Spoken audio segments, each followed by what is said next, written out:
How Sure. much did what you accomplish in free agency affect your draft coming up? It's a good question. I'd say they're all kind of intertwined together.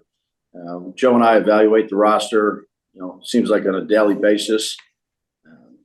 The draft is a little bit different than free agency, but there's been a lot of work done to it, and you know who gets selected, when they get selected. There's discussions when we add a player to a specific position.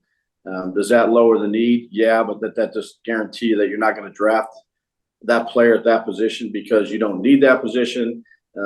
I'd say that's not the case always. Obviously, the big story today is Saquon and Dexter not reporting because of contract stuff. How do you handle those guys? Are you in touch with them? And do you feel like, I know everything's voluntary, but do you feel like guys are missing stuff when they're not there? Yeah, I'd say, first of all, we've had a great turnout. We've had a few meetings here today. I think the guys that are here are excited to be back. We got off to a good start. Again, phase one is really about, the physical part of it, getting quicker, faster, stronger. But then there's, a few little meetings here or there based on scheme. I've talked to both of those players, both Saquon and Dex, and I'll leave those, conversations, as I always do, private. This is the voluntary portion of the offseason, obviously, but is there a point as a head coach at which you consider it an issue when some of your best players aren't in the building in an offseason? Yeah, I take it day by day, Pat. Again, I've had conversations with both those guys, and both of those conversations will remain private. I hope you can respect that, but that's kind of where we're at. I do. Just one follow-up, if you don't mind. Sure. Did you address that with the team? Because obviously these aren't just two guys. These are two of your best players not there. So I'm just curious how you address that on day one with your team, if you address it at all. Yeah, no, I talk with the team about a lot of things.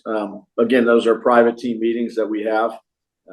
Again, it's good to see everybody back here, getting off to a good start. I'd say we have a very high percentage of people that are here, and that's what we'll work at. We'll work at getting better each day. As a coach in general, how much do you have to manage that? And when players are unhappy with their contract situation and it not affecting the team and the rest of the locker room? Yeah, it's April 17th. I mean, again, I'm going to keep all those conversations, Jordan, private. That's the way I'll always do it. Again, excited about the guys that are here. Much respect for Saquon, and those things, at some form or, sometime we'll find itself working out. Joe Shane mentioned not long ago that he feels he has a better handle now on like the kind of players that Wink would want for his defense to help him in free agency and certainly the draft. Overall, do you think this second year around this process, this draft process, everybody has a better handle on everything, and that's going to help select players that are perfect for your offense and your defense?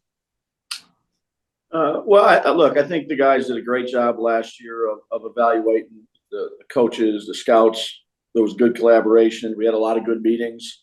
We'll have more here for the next couple of days. We had a bunch last week. Again, the draft is an inexact science. You do your best job you can do of evaluating the players, what you see on tape. Sometimes you forecast a little bit about what you think the player can do if they're not playing the exact same position.